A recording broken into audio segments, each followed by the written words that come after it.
Okay, got a very interesting video for you today. We are going to be looking really in this video at two radiant cuts.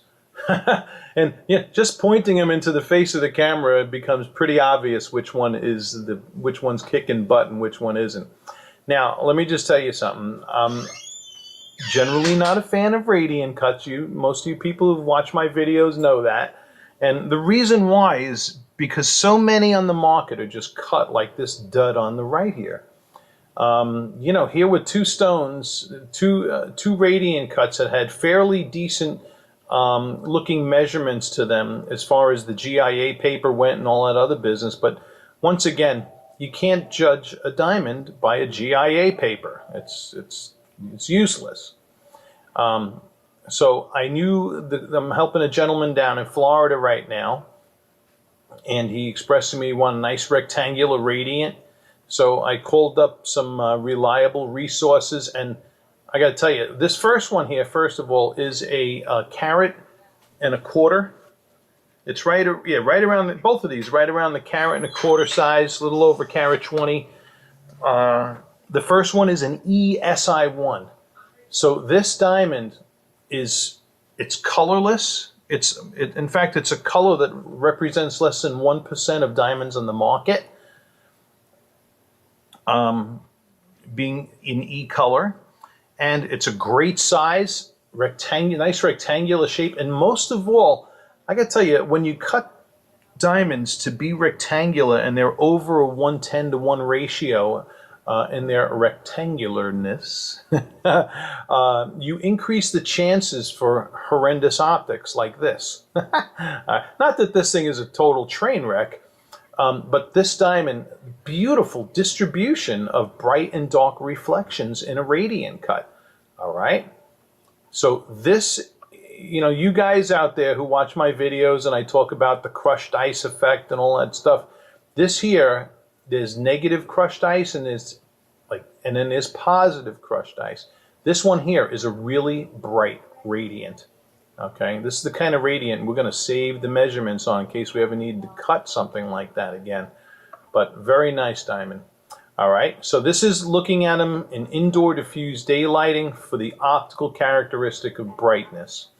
Okay, and this video is a real no-brainer, but it's a great example of what it is to vet and cherry pick a radiant cut, an awesome radiant cut for a client versus, I got to tell you, most radiant cuts on the market are like this.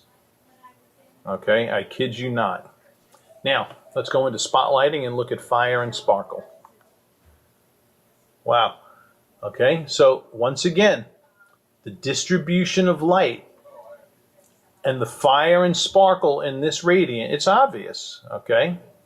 I have the diamonds positioned because I don't want to get glare. See right there? When light is hitting the table like that, that's glare. So that's not brilliance right there, that's glare. You don't want that. So I like to position the diamonds where I'm getting all internal reflections, just like you're seeing right now. And this diamond is just kicking butt, all right? Unfortunately, of course, this diamond here is, it's somewhere around 1,000 or 1,000 to 1,500 more than this one. But for the client who I'm taking care of, it's still going to come into his zone, but is going to push him closer to the high end of his zone. All right? So I'll probably provide a link to this diamond here in the video's description. Let's go in stronger spotlighting, yeah? All right, this is our spotlighting on steroids.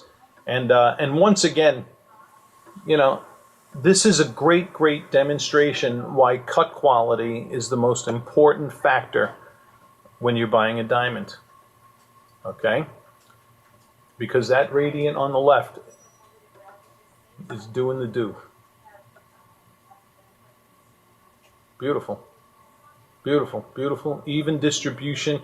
And, just for you people watching out there, radiants aren't known for broad flash. People who are drawn to radiants like pinfire flash, okay? However, this radiant does exhibit good fire And when I'm talking about fire, I'm talking about those broader reflections of colored light that you see coming out of the diamond. Okay? So there are people who enjoy more pin fire sparkle.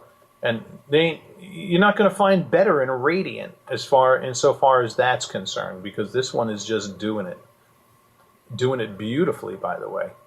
All right. Not that this one is once again, this one is not a complete train wreck. I've certainly seen worse, but this takes it. Wait till you see these two. Now we're going to take these in natural daylighting, which is my favorite lighting environment to judge cut quality in. But we got a great assessment going on here between these two. All right, let's go to the window. All right, and here we are by the window, and here again is that Carat and Porter ESI1. Just smoking, man. Beautiful. Here's the other one, and look at the difference. All right. Notice on this other one, you got two, it looks like two bigger, darker spots under the table. On either side of the table facet, it's like you got two big, darker spots, kind of similar to a bow tie effect in a radiant, but we ain't getting that one anyway. All right. So here we are, natural daylight by the window where we can see color differences. I believe the camera is also picking that up. And we got here a beautiful icy white E-color, completely eye clean SI1.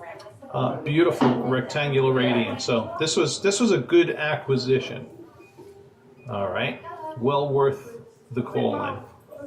And that wraps this video for the day. You guys learned about diamonds out there, hit subscribe. If we can help any people out there find and locate the hotties like this, regardless of what shape of diamond that you're looking at and cut, we're your guys. Thank you for watching.